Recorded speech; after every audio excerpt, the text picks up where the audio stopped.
I could jump right into the recap without any long talking. Imagine a 13-year-old giving birth to a child. That's literally a child having a child. Now, family, what makes it even worse is a child that received no love whatsoever from her mother, bringing a child in this world. That is what this recap is all about today, as this caller shared on Unstoppable Live that her mother treated her horribly all her life, and she had to be boxing both, trying to find love elsewhere, trying to be accepted elsewhere, even as much as trying to find food to eat from people. That's the treatment she went through growing up. And family, I'm gonna take a listen right now to this episode that was shared on Unstoppable Live. Yeah, my brother, I was the eldest one for my father. What I understand, that my mother told me that I had two other siblings, a boy and a girl. But she said when she had that, I'm still hearing it. When she had the first one, which was the boy, which is the boy, he was, baby like. She was pregnant again, so she left the child with his grandmother, and she left with the pregnancy to Kingston. While she was there pregnant, she met my father, who also is a married man. After she had that baby, she went back to country and she left that baby again with the grandparents. And then she went back to Kingston. So she went back to Kingston now, like she started to mingle now with my dad and thing like that. But my dad has other children. His wife didn't have any children for him, so he has like three other baby mama, like two, and my mother make three. I have a sister that born the same year that I was born. Um, she died maybe about 5 years ago, and I have another sister that born the same year my little sister was born. So, anyways, we grew up. We were like in some part in West. I think I don't think I know. We were living in West Kingston. I can remember. I was very small, but I can remember she was living on Spanish Town Road, right in front of Billings. She was living at Chestnut Lane. She was living at Charles Street, and then she moved. We moved to Tower Hill. So we partially growed up there. So me, my brother, my sister was the smallest one. My brother, he followed me. So we were together. Me and my brother goes to school. When my sister, she was going to infant school, as we would call it those times. So we were living at one place. Like I was about maybe 8, 9. But I noticed that she didn't treat me well. She would curse me all the time. Sometimes I wonder why, even now because I was small. And we go to school, she would like give my brother even more. No, at the time we were smaller. So we were going to infant school, then I left to a primary school. I guess at that time I was 7. So maybe I was 8, 9. She would put me out all the time, send me to my father's house, but my father wouldn't keep me. He would send me back home. And I can remember one particular day when I went back home that evening and she sent me back. And I went back to my father. It was now night. So he came back with me and he stayed at the front of the yard and he said to me, go around now. So when I went around there, even though it was night, we were living at the back. And I was knocking at the door and I was calling and she wouldn't answer. And I went back to my father and I said, Papa, she not answer, she not let me in. So he followed me back and then he started to curse and behave very badly. So that was when she let me inside the house. And that continues until I remember at one point, as I said, I could be about, because when I was in grade 3, I went to primary school at age 7. So I was in grade 1 at age 7. At 8, I was in grade 2. 9, I was in grade 3. I wasn't I wasn't in grade 3 as it. And I remember one morning, and she she was cursing me, and she said to me, you know what? May I go work today? No, make me come back in here, come see you tonight, today, If me come back this evening and see you in here, may I wait until you drop asleep. Then me attile and throw it in your ears. So the story may be a little mixed up because I can't remember it straight as it was, So as I remember, I'll just start. No, man, you're telling it perfect. We're following. We're keeping up. You're doing great. Yeah. So she I was there the whole day and playing with other kids until I saw her coming. We were living in a lane. And I was so frightened. So I ran inside. My feet were dirty, my head, everything. And the gray shopping bag, I had one of those. So I grabbed my clothes and I put in it. And I had a church hat and I put the hat on the head because my hair didn't cover or anything. And I push my foot in my shoes, just everything. And I take a shortcut. By the time I reach out back, she still didn't reach to the house. And I don't remember how I get there, but I get to my father's house. I had to take 2 buses because I have to take a bus downtown and then take another one from downtown to get to my father's house. So he let me stay overnight and he sent me back, which I didn't want to. So what I did when he sent me home, I didn't went home. I went to, she had a aunt and uncle that was living up in St. Andrew there, somewhere in Mount James. Her aunt was married to the man. So, we used to go there from time to time to spend holiday. I used to go to school too there. So I went there and I was there like maybe a week and I decided I want to go back home. There's no place like home, even though the treatment wasn't good. But I guess in spite of everything, I still love her. So I rather be around her than anybody else. So Carl, I can hear you're I went. getting. I can hear you're getting emotional. If you want, you can take a second. No pressure. I can hear you're getting really emotional, and it's totally understandable. It's totally So understandable. I decided that I was going home back. So they gave me fear, and because I have to walk like about 3 miles or more to get to Golden Spring. So while I was walking, I saw a car stop. It was a lady driving and she asked me because I had this little bag, this gray shopping bag walking with. And she stopped and she asked me where I was going. So I said to her, I'm going to Golden Spring. I want to go get the 30 bus and then I'll be coming off at Crossroads. And she said to me, I think she asked me where I live, and I told her, and she said, okay, I can drop you at Constant Spring because I'm going to Constant Spring. I'm not going to Crossroads. So I wasn't familiar with Constant Spring, but I knew Crossroads very well. So I said to her, no, leave me at Golden Spring. Leave me at Golden Spring. I will find my way better. So the lady leave me at Golden Spring. Recently it just came back to me saying that woman was a police. I don't know why. It just came back to me that time. So she left me at Golden Spring. I got my bus and I went home. My mom didn't ask me where I was or anything like that. Same way I was there, everything. Anyway, she eventually moved from where she was living again because it's like the owner for the place, the lady was mad. They said that when she's pregnant, each time she's pregnant, she gets mad. So the woman get mad and she left us in the house, me, my brother, and my little sister.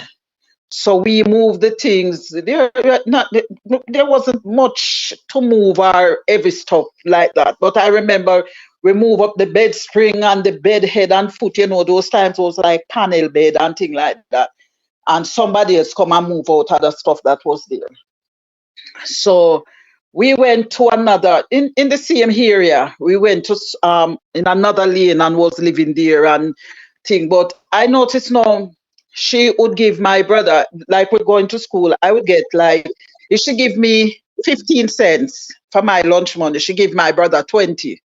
If she give me 10 cents, she give my brother 15. Anyway, I didn't pay attention. So my little sister now, she was going to infant school. I was going to school. I guess I was like in 3rd grade at the time. I need a bag. She wouldn't buy me a school bag, so she buy my sister a school bag that she's carrying. I guess half of exercise book and a piece of half of a pencil, because back then we used to use slate, and some of the slate were like cardboard, so some parents would cut it in two. Some is breakable. They were in frames and stuff like that. And they would give you half of the book or half of the slate and half of the pencil to go to school. So what I would do, I would put my bag in my things in her bag and take it to school. And I would threaten her. I would say to her, if you tell mama, I'm going to beat you tomorrow when she gonna work. So she wouldn't talk. So I was using my sister's school bag. So this happens until me and my brother, you believe that we were twins, the way we used to move. So he left that school and he went get himself into another school. Anyways, I was there with her and the treatment just the same. I remember she running me out again to my father. And I went there and he sent me back. And this kept going on. But one day, I don't remember how she ended up there. But she was taking me from my father's house now. And when she reached, there was a shop very close to where my father was living, because we were going to walk to downtown. And she went to the shop and she was giving me away to the man. So the man said to her, "You mean you have such a nice little girl pick me on a gateway?" When anyway she left, sorry, we start walking, and when we reach downtown on Princess Street, I don't know if anybody is listening that knows, right at Yard Street and Princess Street, I was small, but I still remember there was a hardware that was called Heart. I can't remember even the writing that was there. Nobody but nobody can undersell Heart. Right somewhere up there, so she stopped. A woman was selling Igla, and she decided to give me to the woman. So the woman said to her, "Where you live?" I can't tell where I was living. She said to the lady, she live at Tower Hill. The lady said to her, "I live at Penwood." So I can't take her. If I take her, she might see somebody else and run me back with them. So she went home with me. It continues. So she was working with this lady on Olympic Way. They had a shop, like grocery shop. I guess they sell cooked food and stuff like that. And she said she decided to give me to that lady. So the lady took me, but she had like 2 daughters there. She has 2 daughters and a grandson. But I wasn't living where the shop was. I was living at her house. I don't remember the name of the place now. But every morning, like I come and my mother was working with her, so every time when she was leave, I would be all right in the days. But when she's leaving in the evening, I would cry and said, I want to go home. I want to go home. So the lady must just get fed up on me and decide to send me back. I was there. It continues just the same. I used to sell shopping bag, gray shopping bag. I used to sell, they had some stripe bags at the time. I used to sell them. I used to sell rain hat. I only want to see the rain set up. The rain not have to fall. As it set up, I buy my rain hat. And I would sell. My brother used to sell too, but my brother, well, I would say the two of us used to gamble, but one thing I knew, I wouldn't gamble my money, that my business money. But I would sell, I would buy my whole little like underwear, panty, brassiere, my slippers, and those little things. So I remember one particular day I went down, I had one shopping bag because I guess I spent all the money I had. So I had one shopping bag, one gray shopping bag. And I said to the lady, there was a lady living in the yard that sells downtown. So I went to her and I asked her, it was a Saturday morning, I asked her if she could pay my bus fare to town. And she said, okay. She gave me, it was 2 cents at the time. She paid my bus fare. I went downtown with the one bag and I sold the one bag for 10 cents. So I came back to her and I said, I asked her to lend me because it was 70 cents per dozen. I can remember a little well. 70 cents a dozen for the gray shopping bag. So I asked her to lend me, I guess it was 70 cents, so it would be 35 cents. So I asked her to lend me 25 cents so I could buy half dozen. She lent me, I went, I sell that half dozen. So I had 60 cents. I went back to her and I asked her to lend me 10 cents so I could buy a dozen. So, it went on. So where this, I guess where Pablo is now in Orange Street, downtown, a big tree, there was a store there by the name, it's a fabric store just like Pablo, but the name was A.A. Joseph Department Store.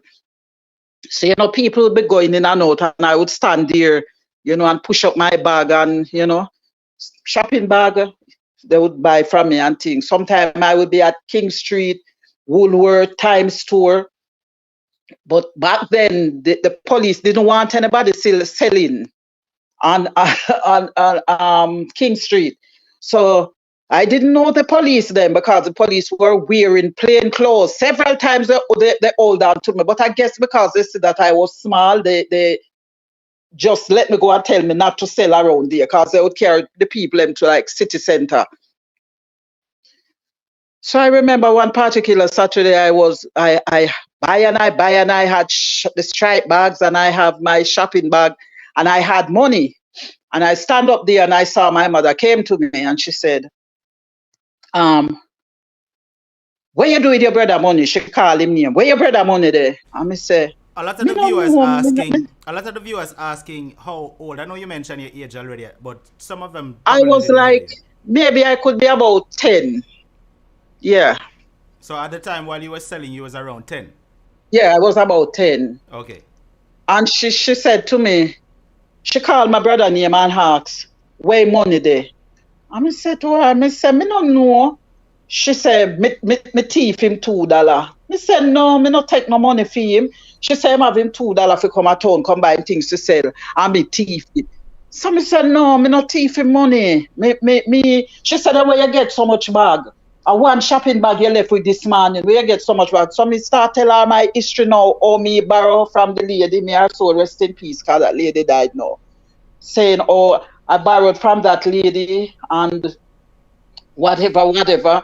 And I said, come, let me carry you to her and she can tell you. So when we went there, because that lady, I can remember my father always said when he heard her talking all the time, he would say, Lord Jesus, I wonder if our kids them take her serious when she talk, because she talk like she make joke. So she was like, yes, me, she was telling her and things. So she left. By this time, my brother gambled his money, and because he didn't have any money to go to town now, he told my mother that I stole his money. Anyways, it went on and on, just the same. So I had a friend, my first child, it's godmother. She was my schoolmate. She knows. I remember my mother throwing out my clothes in the lane, burned them. One of my schoolmates was passing and he stopped and he said, you mother burn up your clothes. There's nothing I could do. She at one point, yeah, she started doing living jobs because I must say it was kind of hard because my father didn't really have much, and I mean he had different children and stuff like that. He tried to give everybody a little. So I was going to school. I sell on Saturdays, go to school during the week. And when I get holidays, I would go to town like Monday, Tuesday, but Wednesday wasn't such a good day because the store closed half day. Well, I chanced it one week and it wasn't bad because I used to make something, I don't know, maybe listeners may remember something. You used to put on dresser, they call it antimacassar. It made out of wool. So I would buy the wool in Woolworth. I bought the board because there were people, the board has some nails on it, square board, you have them in different shape. So I bought one, so I make them and I would sell them. I did everything to, to help myself. So in the yard where I was living, I would comb everybody here on a Sunday. They wash here. Even my mother said she thought I would be a hairdresser. Basically, from your 10, you take care of yourself. Yeah. Your mother Yes. now take care and now help you, so you have to fend for yourself. From your Well, she helped in her own way, but the treatment wasn't good. Mm-hmm. The treatment wasn't good. Yes, I was saying she went to do living jobs. So a living job. So she would come back like on a Friday. She would buy groceries and stuff like that. But she would leave on a Monday again. So it was just me and my brother. My little sister wasn't there again because I guess she bored her out in some home in Clarendon. So me and my brother was there. That time I was like 12 going 13. And he would cook. If I'm there, I would get. But if I'm not there, I wouldn't get any. I remember he fried some dumpling one day when I came in from school. It was in the oil just the same, and I eat it and I chop. I was so sick because of the oil. So it's like from there I was fending for myself now because I need food. The same people in the yard, they would send me to shop. I would go so far sometime in the sun, not because I wanted to go, but I want when them finish cook, they would give me some food.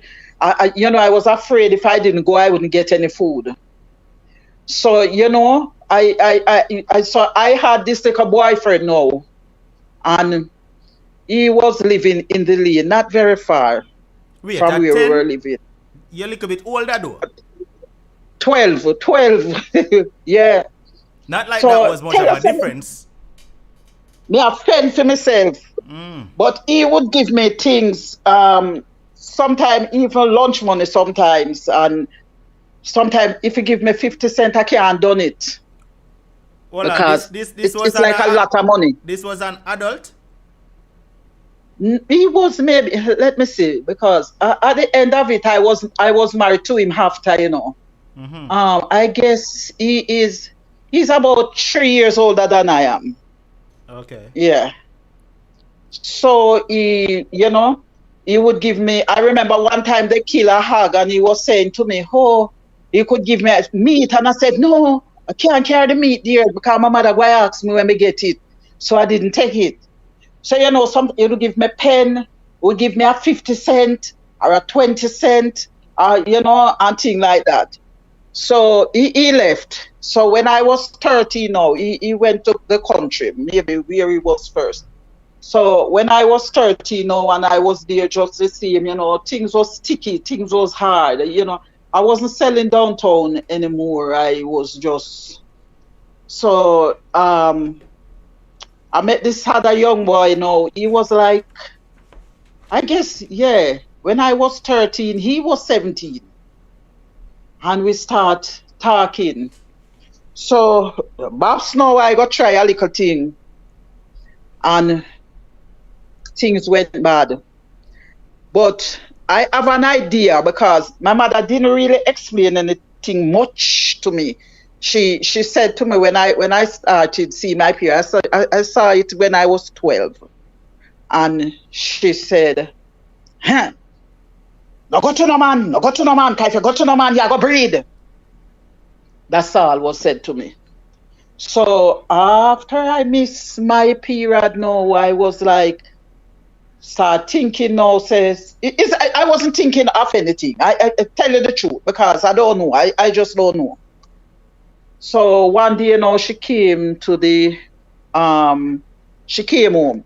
But she buy my little things them and stuff. So she said to me, how you not see that yet? So I don't know if I tell her, say.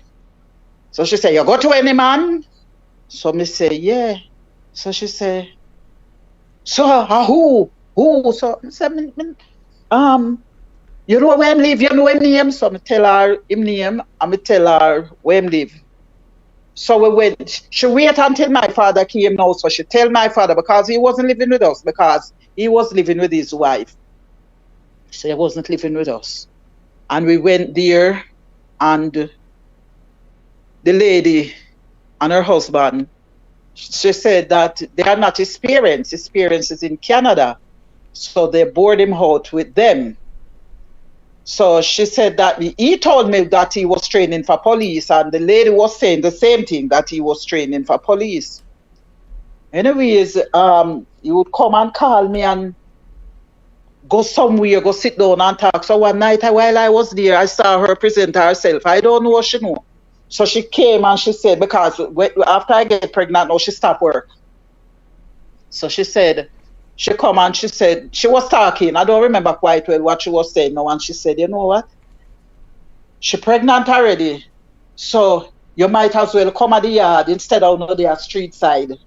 Sit down. And that go on until I was 6 months pregnant. I saw him the last time when I was 6 months pregnant. And that time I was 13. I didn't see him again. So we went to this new house. I don't remember how he knew where we were living, but I saw him twice.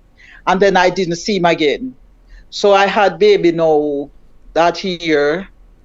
After I had the baby, I remember one day I either went to catch water or something. So when I came in, we were living at the front, and I saw a pair of shoes at my doorway, but I was like, oh, this is not the baby daddy. I don't think this is.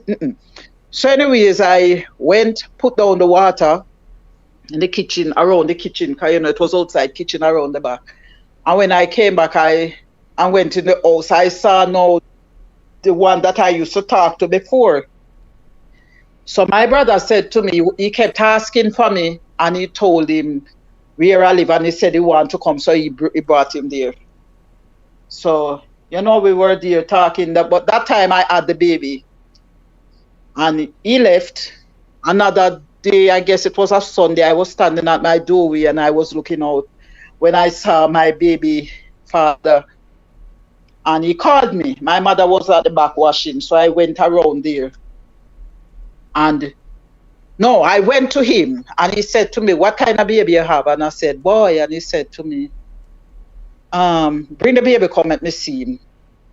And so I went to my mother around the back, and I told her, and she said, no, tell him if he wants to see the baby, if he come see him. Come look for him. So I went back and I told him, and he came, and he had the baby and whatever, and he said he was leaving, but he would come back later that day to bring back some money, because as I said, I don't remember all the story straight. I remember when I was supposed to go to Jubilee, there was no money. So my mother asked my dad, and he gave me, I think he gave me, it was $6.30. And he gave me, I guess, maybe $4. I don't remember quite. And he said to me, I must go to the hospital, pay that, and tell them that my next visit I would pay the balance. But when I went that day, the first thing they start asking for the blood paper. I didn't have that, so I went back home. So when my father came back to the house, and I was telling him, so he said, all right, to meet him the next day at blood bank. So he went by blood bank, give the blood, gave me the balance of the money, and we walked to Jubilee. But he went his way, and I went by Jubilee. So, I was there. Anyway, as I was saying, he came back, before the baby father came back, the boy that I was talking to before, he came. And I was, I was kind of excited because, I was still a child. I was still acting childish, everything. So I was like telling him now that the baby father come earlier and him say him coming back later to bring some money and, he didn't bother to left. He stayed there. So when the baby father turned up now, then he pick a war with him and he left. He told me I should register the baby in his name. And he will help me take care of the baby. He would help me with the baby. And the baby wouldn't know when he grows up that he wasn't his dad. I said it to my mother. She said, yes, better you register him in my name, because if you not register in my name, he might go gone. And when him gone, you not go nobody to help you with the baby. But I don't know. For some reason, I felt like it wasn't right. So the day when I was supposed, before the baby thing, my mother always tell me, yes, school thing. She always said to me, I talk it as I remember, she don't like me. She tell me all the while, she don't like me. Until one day, I was at school, but the treatment that she gives me, I wasn't happy. Now, the next question I asked her on the live was, why is it that she thinks her mother hated her so much, as she said? If you want to find out what her response was, click the link that's in the description. It will take you on over to Unstoppable Live, the exact stream, and you will be able to continue listening. When you go over there, make sure to hit that subscribe button and make sure to turn on all notifications. So once we go live Mondays, Wednesdays, and Fridays, you will be able to participate and call in, share your views, give your opinions on whatever topic we're covering at the time. Also remember to hit the subscribe button right here on the recap channel. So once we drop another recap, you will not miss it. Until the next Unstoppable recap, stay strong, stay motivated, but most of all, remain unstoppable. Unstoppable.